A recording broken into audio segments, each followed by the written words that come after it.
Аливаа төлбөр хураамж бүр хуулийн үндэслэлтэй байх ёстой. Нийтийн албаны байгууллага албан тушаалтнаас албан үүргээ гүйцэтгэсний төлөө аливаа төлбөр хураамж, үйлчлэгээний хөлс, шимтгэл зэргийг зөвхөн хуульд заасан үндэслэл журмаар болон эрх бүхий байгууллагаас тогтоосон хэмжээгээр авахыг л зөвшөөрдөг байна. Хуульд заагаагүй төлбөр хураамжийг дур мэдэн бий болгосон эсвэл хэмжээг нь нэмэгдүүлэн тогтоосон аливаа журам, дүрм, тушаал шийдвэр нь хууль бус юм. Жишээ нь нийслэлийн нэгэн дүүргийн дугаар хорооны засаг дарга Бунцэг тус орооны иргэн Батад тодорхойлт өгөхдөө 300 төгрөгийн төлбөр авсан байна. Төлбөр авахдаа баримтын үн хэмээн тодорхойлсон нь ашиг сонирхлын зөрчлийн тухай хуулийн төлбөр авахтай холбогдсон хязгаарлалтыг зөрчсөн үйлдэл юм.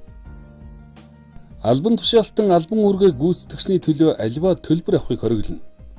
Хууль тогтоомжоор болон засгийн газар, орон нутгийн эрх бүхий байгууллагын шийдвэрээр төлбөр авахар тогтоосон бол нэмэлт төлбөр авахыг хориглоно.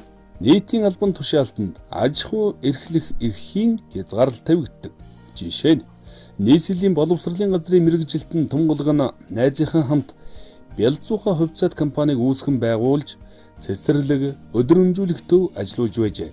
Тунгалаг багш мэргэжилтэд тул зөвлөх багш, мөн тайлан баланс гаргах үйл ажиллагаа хариуцсан гардан гүйцэтгэж байсан байна. Тунгалаг ашиг сонирхлын зөрчлийн хууль хэрэгжиж эхэлснээр бялцуухай хувьцаат компанид гүйцэтгэж байсан үүргээс чөлөөлөгдсөн бөгөөд тус компанид оруулсан хувийн ноогдол ашигыг хувийн ашиг сонирхлын болон хөрөнгө орлогын мэдүүлэгт мэдүүлсэн байна.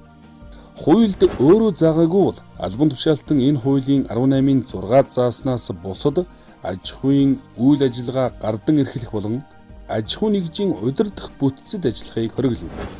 Татврын албанд ажил үйлчлэгээ хуваарь эрхэлж байгаа гэж бүртгүүлсэн.